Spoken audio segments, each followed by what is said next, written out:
how individuals who were more hydrated had a much easier time with reducing body fat percentage.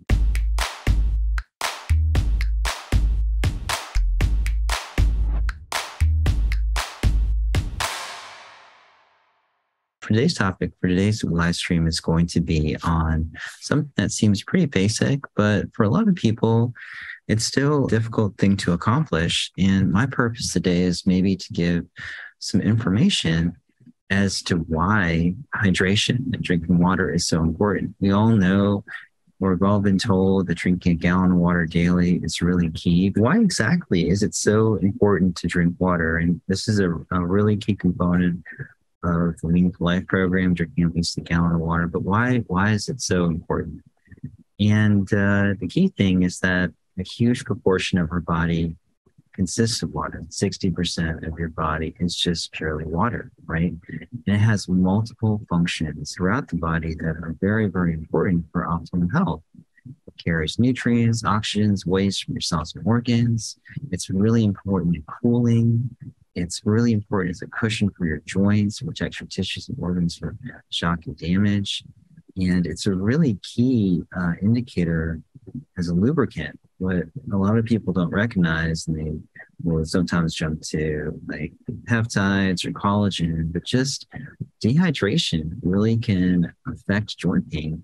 So much so that, regular hydration, drinking at least a gallon, can cause some significant relief.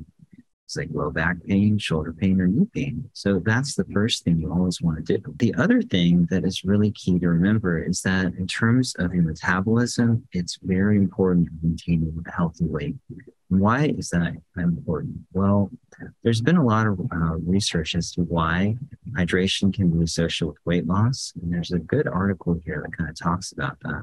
So this review article basically looked at several different publications in recent history that looked at how individuals who were more hydrated had a much easier time with reducing body fat percentage. They strove to kind of find a unifying thesis as to why this was the case. And it was really interesting. What they found was that hydrated adipocytes, so adipocytes are essentially the functional unit of adipose tissue, the functional cell. What they found is when adipocytes or adipocytes are hydrated, you're much more likely to have a healthy balance between triglyceride formation and breakdown, so that free fatty acids, which is a huge constituent of ATP production throughout the body, ATP being the energy molecule that's so important for us, there's a healthy balance between triglyceride formation and triglyceride breakdown. Also, when adipocytes are hydrated, your insulin sensitivity is much, much higher. And the reasoning seems to be because fat cells or adipocytes, they tend to release a hormone called adiponectin.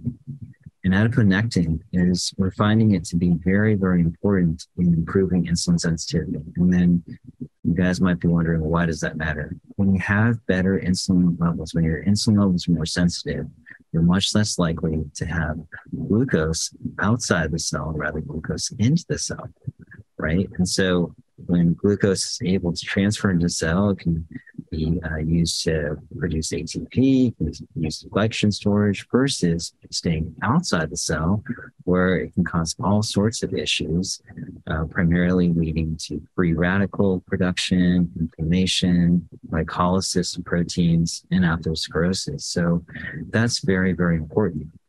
This diagram kind of demonstrates that. So when you are hydrated, you can see glucose is traveling into the fat cell.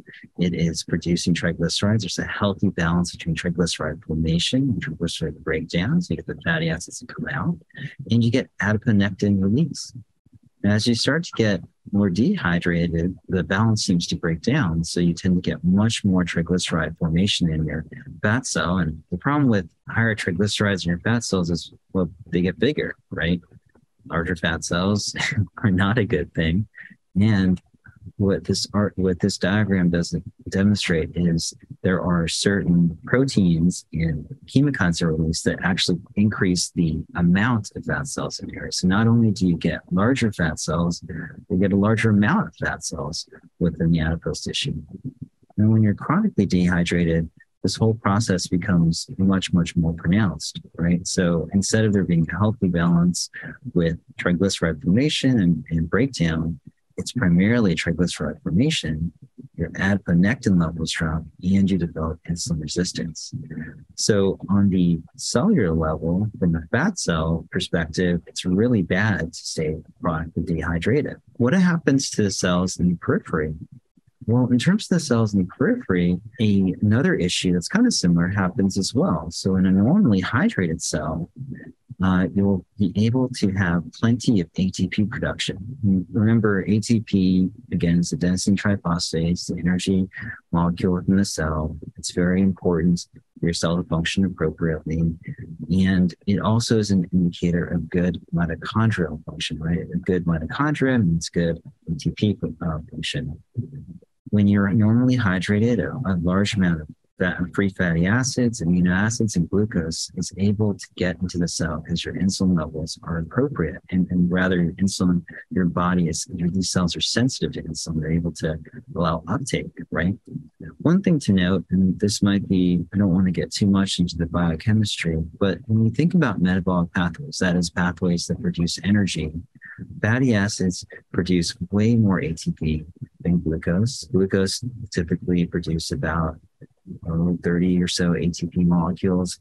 One fatty acid molecule can be broken down to over 100 ATP molecules. So ideally, it's important to maximize processes in which fatty acids can be utilized. And hydration is a key component of that. And as you can see, as you become more dehydrated, as you become more insulin resistant, unless smaller amounts of these items are able to enter the cell, your cells can produce ATP in a much more inefficient process called glycolysis, which does involve oxygen. And it's okay. I mean, it's great. You can provide some energy, but it's a far lower amount of ATP versus a situation where you have access to the fatty acids, amino acids, and glucose, right? And so as you start to become mildly dehydrated, well, your ATP production comes down. And then finally, as you become chronically dehydrated and there is a significant amount of insulin resistance, the glucose-free fatty acid and amino acid